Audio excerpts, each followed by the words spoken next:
بسم اللہ الرحمن الرحیم۔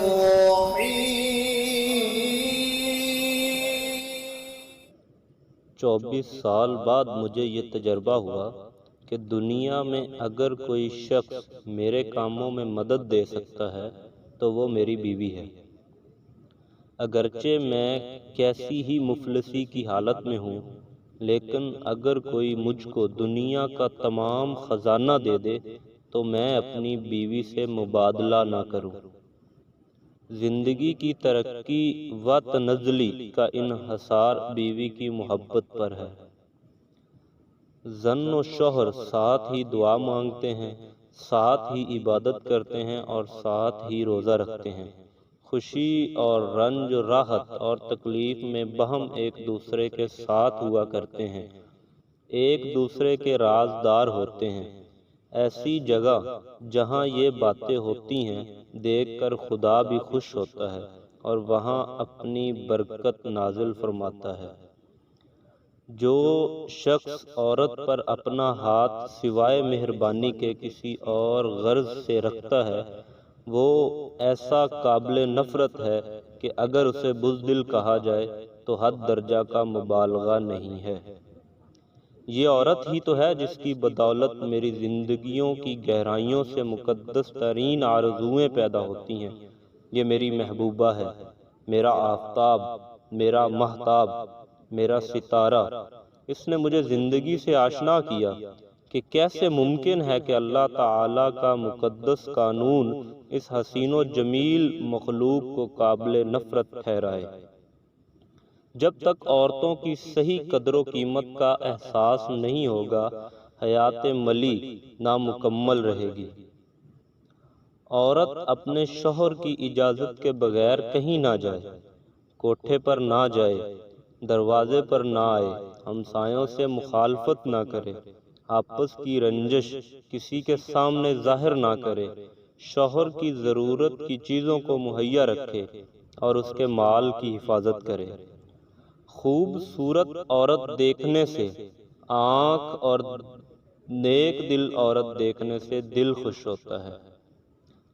عورت اگر شرافت، حیا اور اخلاق کا پیکر بن جائے تو واجب الاحترام بن جاتی ہے۔ کوئی آئینہ ایسا نہیں جس نے عورت سے کہا ہو کہ تو بدصورت ہے۔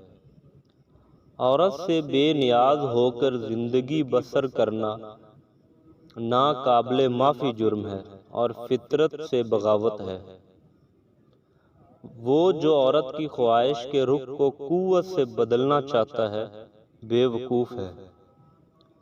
عورت ایسا دل رکھتی ہے کہ بڑے سے بڑا ظلم بھی معاف کر سکتی ہے۔ عورت سے گریز ہمیں صحیح راستوں سے گمراہ کر سکتا ہے۔ عورت ماحول کی سب سے بڑی رنگینی ہے۔ عورت اپنی فطرت میں ایک چٹان ہے۔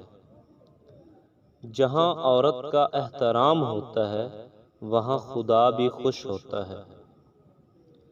پریم کس طرح کیا جاتا ہے یہ صرف ایک عورت ہی جان سکتی ہے۔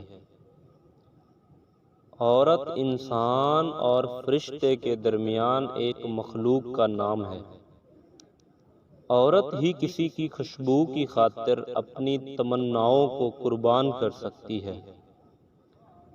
جس گھر میں عورت کی عزت نہیں، عورت دکھیا اور بدحال رہتی ہے، وہ گھر آج نہیں تو کل برباد ہو جائے گا۔ مرد قانون بناتے ہیں اور عورت عادتیں۔ میں اپنی بیوی پر فخر کرتا ہوں اور اپنے آپ کو تمام دنیا کے مقابلے میں زیادہ خوش نصیب تصور کرتا ہوں۔ عورت اکثر اپنے دل کے مشورے پر عمل کرتی ہے، لہذا زیادہ غلطی کرتی ہے۔ عورت دولت کے لیے بازاروں میں زینت بھی بن جاتی ہے اور دولت ٹھکرا دے تو فرشتے اس کے دامن پر سجدہ بھی کرتے ہیں۔ عورت کے روتے روتے اچانک مسکرا دینے کے منظر سے بڑھ کر حسین منظر کوئی اور نہیں۔ عورت کی سب سے بڑی کمزوری یہ ہے کہ وہ بڑی جلدی اعتبار کر لیتی ہے۔ خاردار شاخ کو پھول دلکش بناتے ہیں اور غریب سے غریب شخص کے گھر سمجھدار عورت جنت بنا دیتی ہے۔ عورت کی طرح اور کوئی یہ راز نہیں جانتا کہ ایسی بات کی جائے جو نرم بھی ہو اور گہری بھی۔ عورت ناقابل اعتبار ہے۔ عورت چلنے میں دیوی ہے، دیکھنے میں ملکہ ہے، اس کا قدم موسیقی ہے اور اس کی آواز گیت۔ آفتاب بحر اوقیانوس کو خشک کر سکتا ہے، لیکن عورت کے آنسو خشک کرنا اس کے امکان میں نہیں۔ عورت میں پہلے محبت پیدا ہوتی ہے اور پھر خواہش، مرد میں پہلے خواہش پیدا ہوتی ہے پھر محبت۔ دنیا میں دو بڑی طاقتیں ہیں، ایک قلم دوسرا خنجر، لیکن عورت ان دونوں سے زیادہ مضبوط ہے۔ عورت جو کائنات میں زندگی کا چراغ جلاتی ہے، اس کی خاطر دنیا میں ان گنت چراغ گھروں، بازاروں اور گلی کوچوں میں بجھائے جاتے ہیں۔ جہاں عورت نہ ہو وہاں نیکی کے فرشتے نہیں آتے۔ ہر بلند مرتبہ شخص کی رہنمائی عورت کے شیریں الفاظ کرتے ہیں۔ عورت اگر میری راہ ترقی میں رکاوٹ بن سکتی ہے تو بھی مجھے چاہیے کہ اسے قبول کر لوں۔ عورت تسکین و تشنگی کا حیرت انگیز عجوبہ ہے۔ عورت کو کبھی کسی امتحان میں نہ ڈالو ورنہ تمہیں دکھ ہوگا۔ عورت ایک آسمانی ہستی ہے۔ عورت حسن ہے اور حسن عورت ہے۔ عورت محبت ہے اور محبت عورت ہے۔ عورت کا شباب ایک سربند مینا ہے کہ اگر اسے کسی نے نہ کھولا تو بھی اس کا شیشہ توڑ کر باہر نکل پڑنا کچھ بعید نہیں۔ جب تک آدم اکیلا تھا تب تک بہشت بھی اس کے لیے کانٹوں کا گھر تھا۔ فرشتوں کے گیت، پرندوں کی چہچہاہٹ، پھولوں کی مہک و مسکراہٹ، ہوا کے جھونکے، سب اس کے لیے پھیکے اور بے مزہ تھے۔